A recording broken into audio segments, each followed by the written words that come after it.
خیبر پښتونخوا لري غریزه سیمه ضلع شانګله ده.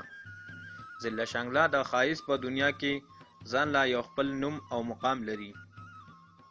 ضلع شانګله خو هسې هم ښایسته ده، خو د جنوري او فروری په میاشتو کې د ضلع شانګلې ښایست یو په دوه شي چې په غرونو باندې د واورو سپین څادر وغوړېږي او ټوله علاقه یو شان سپینه په نظر راځي. همدغه وجه ده چې د نورو ځایونو نه خلک د ضلع شانګلې په طرف راشي او د ضلع شانګلې د ښایسته او ښکلي موسم نه مزه واخلي. ضلع شانګلې ته د اوړي په موسم کې هم ډیر خلک سیل سپاټې دپاره راځي چې پکې د سیل ځایونو ته، یختنګي ته او نور ډیر شی ځایونو ته چکر دپاره راځي.